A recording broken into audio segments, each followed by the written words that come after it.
Olá, povo da Umbanda, galerinha do Axé, minha família espiritual de podcast. Tudo bem com vocês?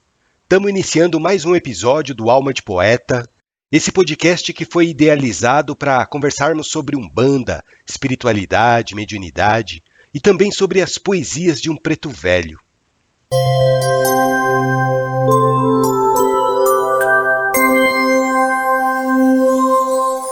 No episódio de hoje, a gente vai falar um pouquinho sobre mediunidade, os diversos tipos de mediunidade que existe no ser humano.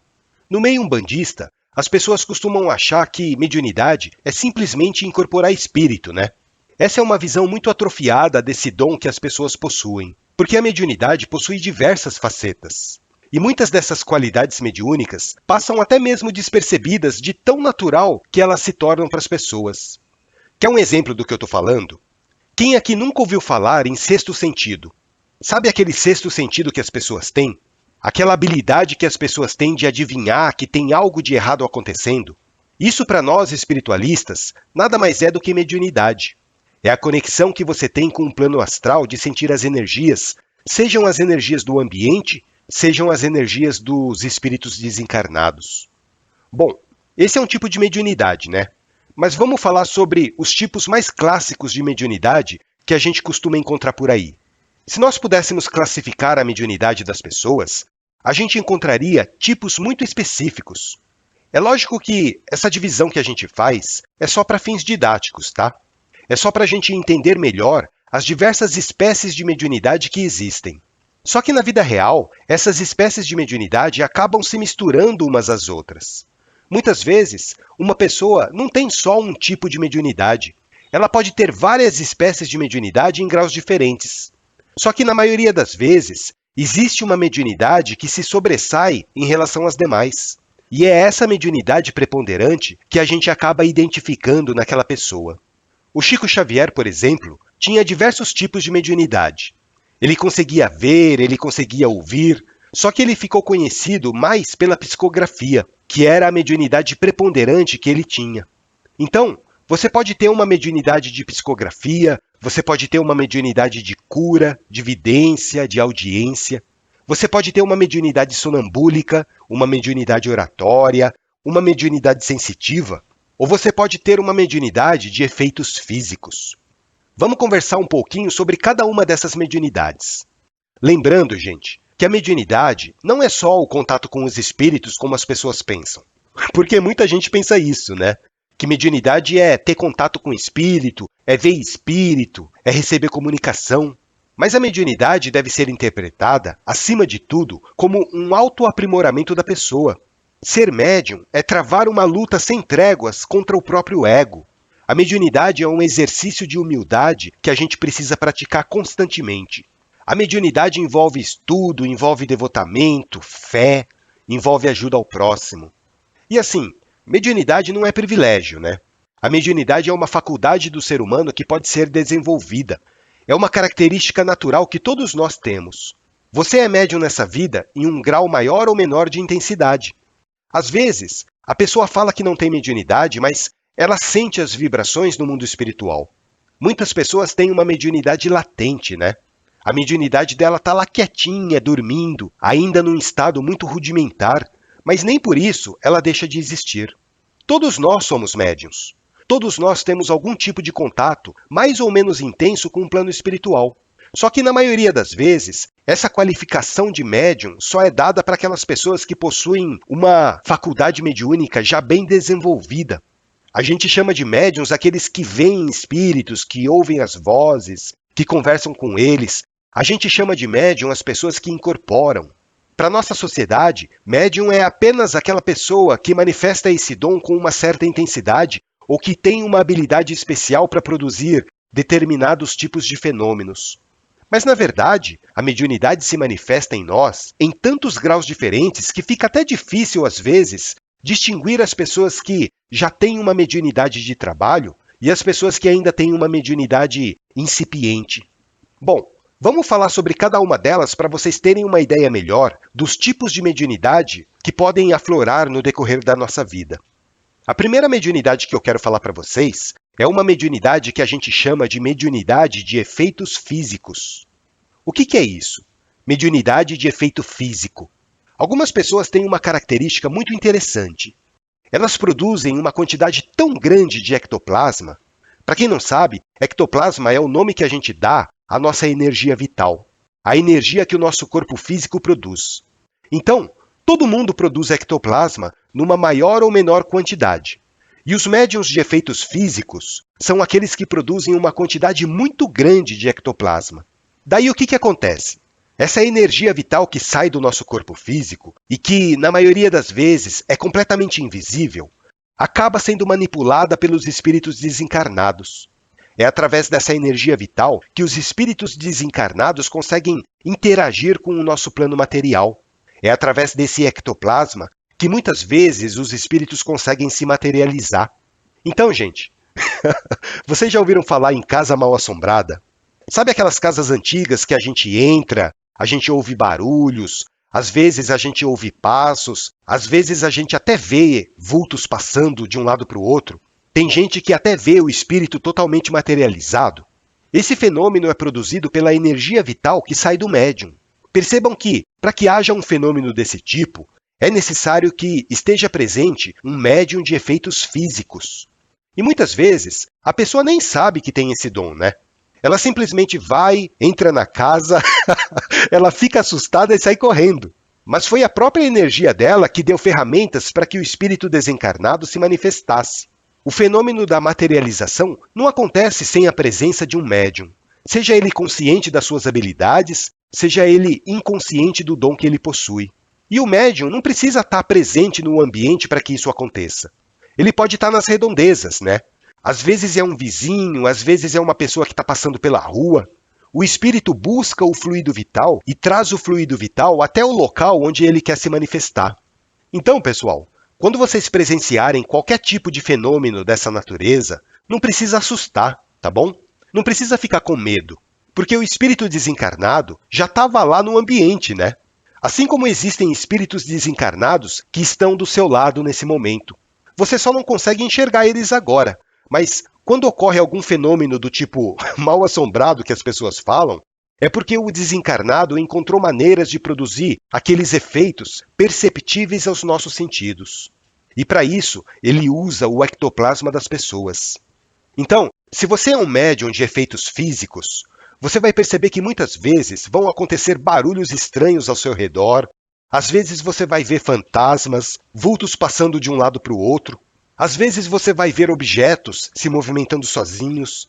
Tudo isso é provocado pelo ectoplasma do médium que é manipulado pelo espírito desencarnado. No século XVIII, quando começou a aparecer o espiritismo na Europa e na América do Norte, haviam muitas pessoas que tinham essa habilidade de produzir efeitos físicos.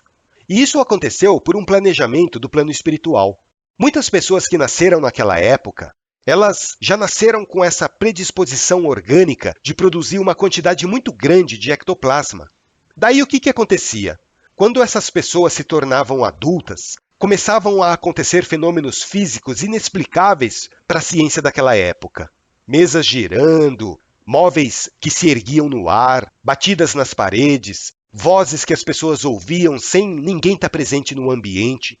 Todos esses fenômenos que eram provocados por aqueles médiuns de efeitos físicos que nasceram naquela época. E eu digo que isso foi um planejamento da espiritualidade superior, porque havia chegado o momento de espalhar o espiritismo pela Terra, né? Espiritismo que eu digo não é exatamente o kardecismo que a gente conhece, mas sim o espiritualismo em geral.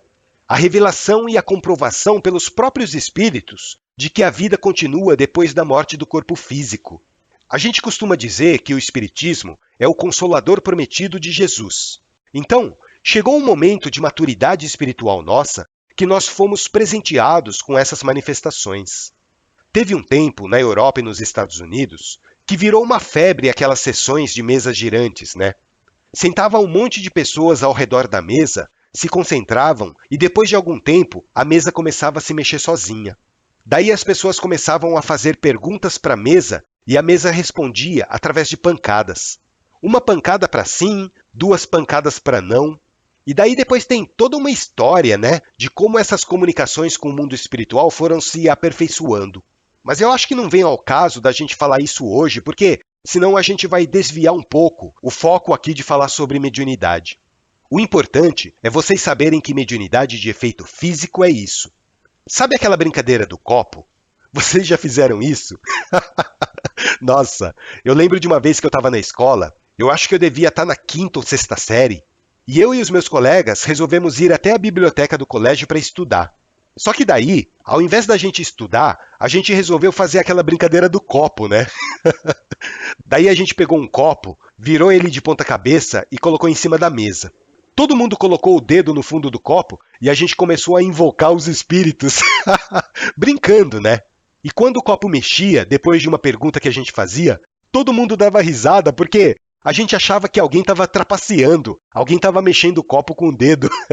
Só que ninguém estava fazendo isso, né? E mesmo assim o copo se mexia.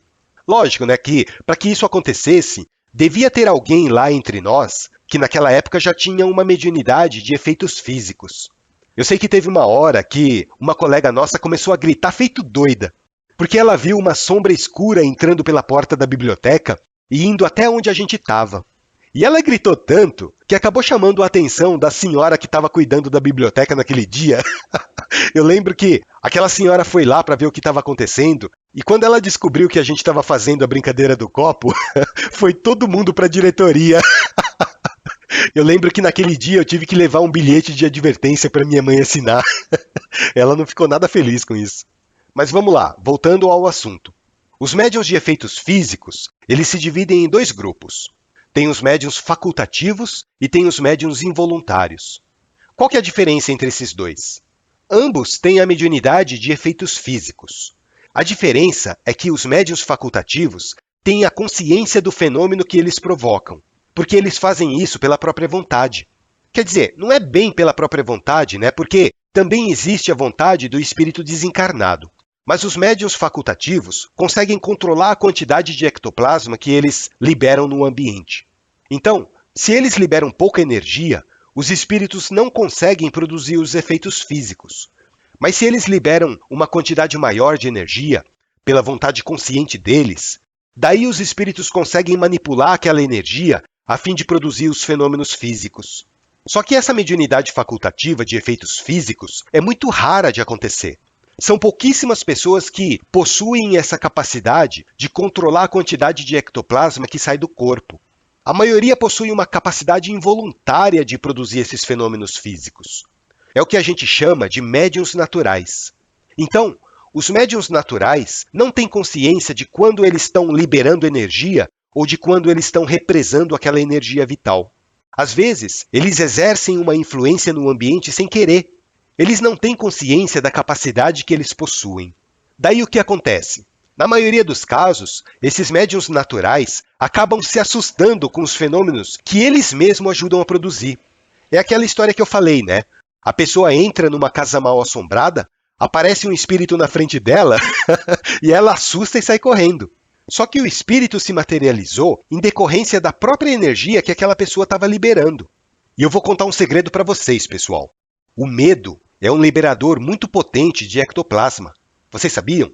Quando a pessoa sente medo, o organismo dela libera uma quantidade muito grande de energia vital.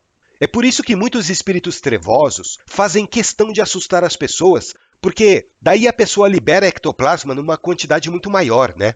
E essa energia vital, manipulada pelos espíritos, é muito valiosa, principalmente no baixo astral.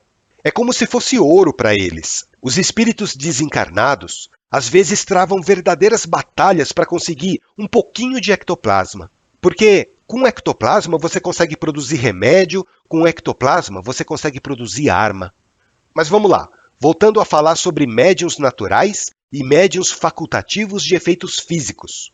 Complicado esse nome, né? Todo médium natural, com estudo, com treino, acaba aprendendo a controlar a sua energia. Daí ele passa de médium natural para médium facultativo. Percebam que a mediunidade facultativa pode ser desenvolvida através dos exercícios. E depois que a pessoa aprende a controlar a liberação de energia, ela precisa tomar muito cuidado, né? Porque se ela liberar energia em excesso, ela acaba adquirindo um enfraquecimento orgânico. Daí a pessoa acaba ficando doente. O médium natural não, né? Porque chega um momento em que o próprio organismo para de liberar energia no instinto de autopreservação. Mas a partir do momento que você começa a ter o autocontrole na liberação da energia e começa a forçar a liberação dessa energia a todo momento, o seu corpo físico começa a entrar em desequilíbrio. É por isso que os médiuns facultativos precisam tomar muito cuidado com a saúde e com os excessos da liberação dessa energia. E vocês lembram que eu falei que o medo é um potencializador muito forte de liberação de ectoplasma? Por esse motivo, as pessoas que têm essa mediunidade de efeitos físicos, ou pelo menos que suspeitam que têm essa mediunidade, precisam aprender muito a controlar as suas emoções, principalmente com relação ao medo e à raiva. Elas têm que aprender a controlar aquele rompante de emoção que acontece, porque senão elas podem liberar essa energia na hora errada.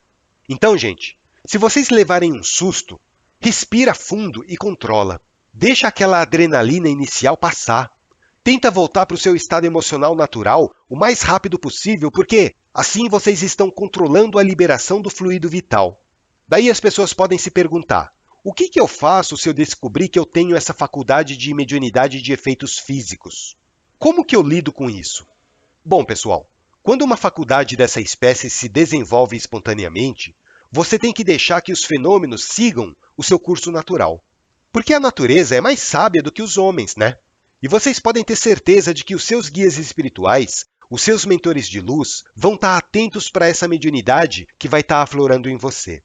Se você ouve muito barulho dentro da sua casa, se você vê objetos mexendo sozinhos, procura um centro espírita, procura um terreiro de umbanda sério, que você vai ser muito bem orientada naquilo que você precisa fazer. E se você está presenciando algum tipo de fenômeno físico no ambiente em que você mora, tenta estabelecer uma comunicação com a entidade espiritual que está produzindo aquele fenômeno. Às vezes o espírito quer simplesmente se comunicar com você. Não precisa ter medo do que vai acontecer. Se você se mantém conectado com seus mentores, você vai estar sempre protegido de qualquer investida do mal. Às vezes o espírito está lá só pedindo ajuda, pedindo uma orientação. Pode ser uma caridade que você está fazendo para um espírito perturbado. Geralmente, os espíritos que se manifestam por meios de efeitos físicos são espíritos que ainda não atingiram um grau muito alto de elevação. São, em geral, espíritos que ainda permanecem muito ligados ao ambiente terreno, né? Sei lá, às vezes o espírito não aceita que ele já desencarnou, às vezes ele está muito apegado aos bens que ele tinha aqui na Terra. Isso acontece muito em casas, né? O espírito se recusa a sair da casa em que ele viveu a vida inteirinha dele. Daí ele começa a perturbar os novos moradores, tentando assustar para que eles vão embora. Antes de fazer qualquer ato hostil, de tentar expulsar o espírito do ambiente, tenta entrar em contato com ele, tenta entender os motivos pelo qual a entidade está tendo aquele tipo de comportamento. Porque, gente, lugar de espírito não é na Terra, né? Lugar de espírito não é atrapalhando a vida dos encarnados. Se eles estão produzindo esses efeitos, é porque alguma coisa está errada. E a gente tem que tentar ajudar a consertar o que está errado. Lembrando, pessoal, que a gente não consegue fazer parar as manifestações se o espírito desencarnado não quiser. Porque ele tem vontade própria, né? O espírito desencarnado vai conseguir sempre uma fonte de ectoplasma para continuar produzindo aqueles efeitos. O que a gente pode fazer, e que é muito salutar que se faça, é convencer o espírito de que ele está perturbando o ambiente.